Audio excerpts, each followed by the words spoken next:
a todos, sejam muito bem-vindos aqui no meu canal, aqui no Aline Carvalho. No vídeo de hoje, a gente vai falar um pouquinho sobre um livro que eu estava lendo recentemente. O livro é esse aqui, ó, Mais Rápido e Melhor, do Charles Duhigg.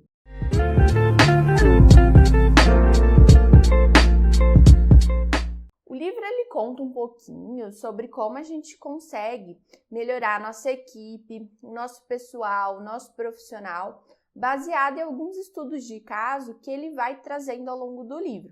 O primeiro tópico do livro é sobre motivação.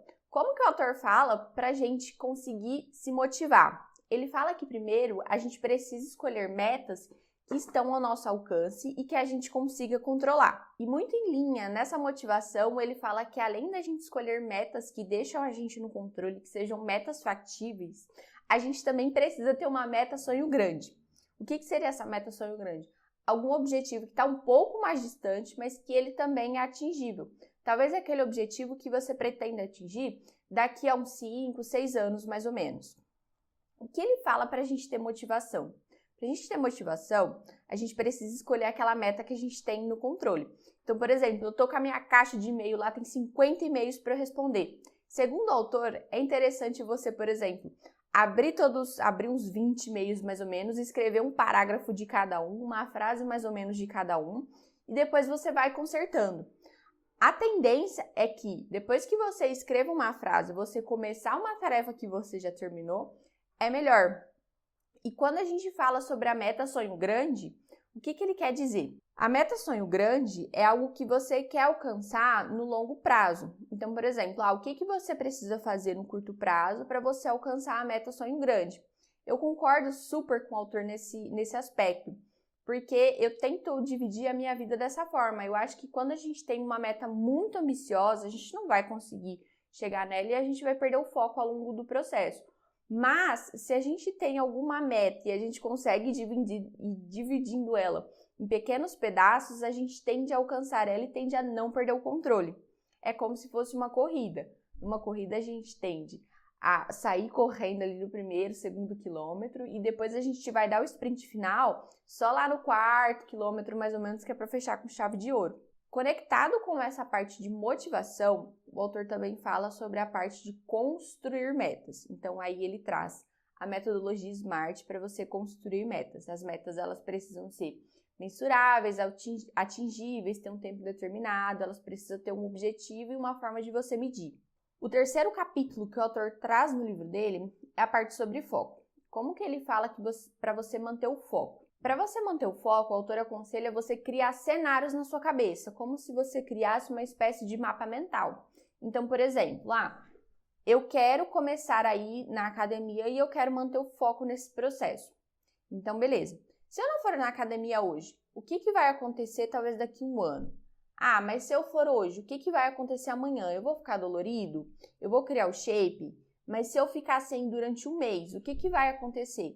Então, o autor fala para a gente ir montando esses cenários na nossa cabeça, desde o cenário mais pessimista até o cenário mais otimista, e assim a gente consegue ter um panorama geral de como aquela decisão pode afetar a nossa vida.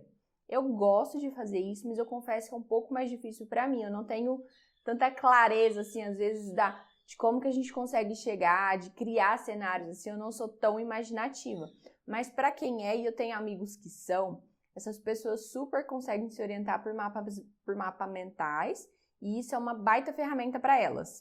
O autor também traz em seu livro um capítulo específico sobre como podemos tomar decisões melhores. Eu confesso que esse foi um dos capítulos que eu mais gostei. Aqui, nesse tópico, o autor também orienta você a ir criando cenários, mas ao contrário de só imaginar esses cenários, você pode ir dando pesos para esse cenário. Então, por exemplo, eu me esforço para uma tarefa e a chance de eu obter um resultado positivo é 50%. Mas se eu não me esforçar tanto, a chance de eu obter um resultado positivo talvez seja 10%. Opa, então vale a pena eu me esforçar demais para eu ter um resultado melhor.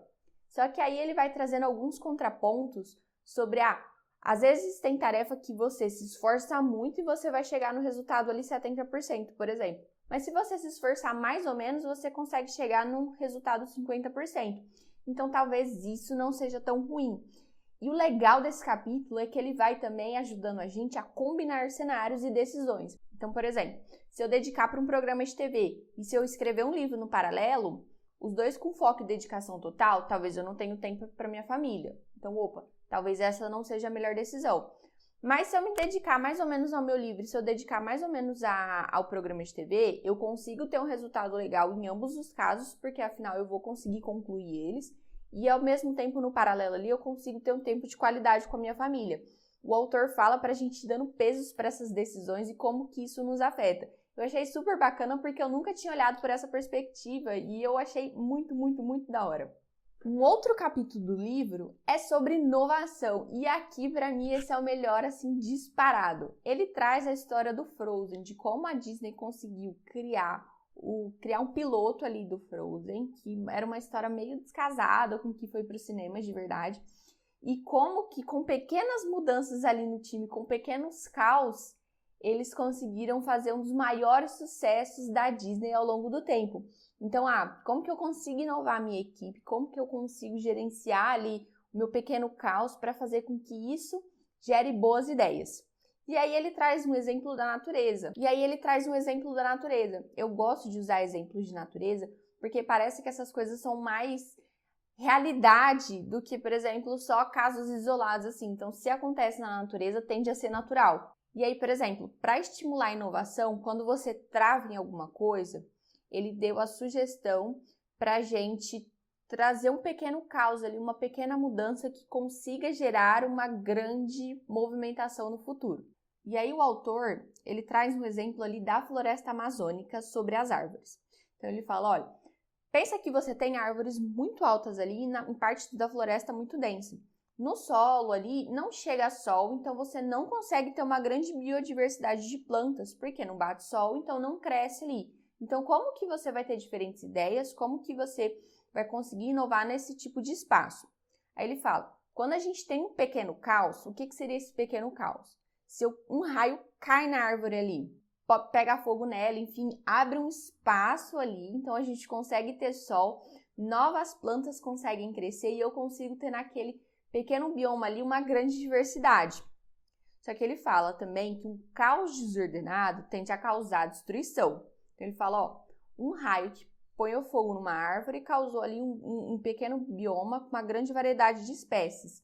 Mas teve florestas que pegaram fogo e a floresta foi destruída por um todo. Então, assim, um raio ali foi super ok. Agora, um incêndio foi nada ok e só atrapalhou o ecossistema ali do ambiente. E aí ele traz isso que, por exemplo, no caso do Frozen, a equipe tinha estagnado ali, ela não sabia mais para que lado ir, ela tinha boas ideias, mas ela não conseguia conectar essas boas ideias. Então, qual foi a ideia da Disney para fazer um pequeno distúrbio ali controlado?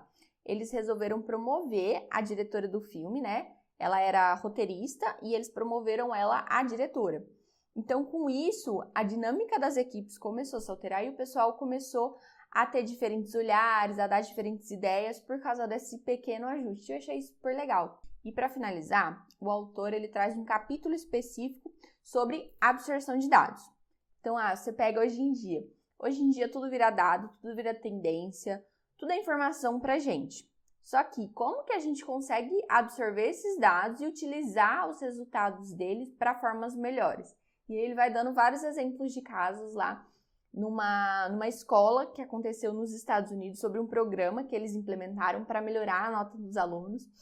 E aí como que os professores, como que as pessoas conseguiram interagir com os dados e montando melhores planos de aula, conseguiram separar o grupo, colocar cada um com a sua específica dificuldade ali. Então, como que a gente consegue pegar todos esses dados que a gente gera, todos esses relatórios, esses resultados, e tentar fazer a tendência, tentar analisar eles de uma forma que a gente consiga realmente entender esses dados e utilizar eles na nossa vida.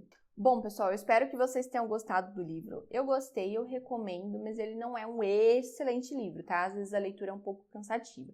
Se eu fosse dar uma nota, acho que seria um 6 de 10 ali. É um livro ok, vale a leitura, mas não, definitivamente não foi o melhor livro que eu li. Mas dá para tirar bastante insight. Bom, e se você gostou do conteúdo, deixa o like, compartilha com seus amigos e se inscreva no canal. Isso me incentiva muito a continuar criando conteúdo. Até o próximo vídeo e tchau!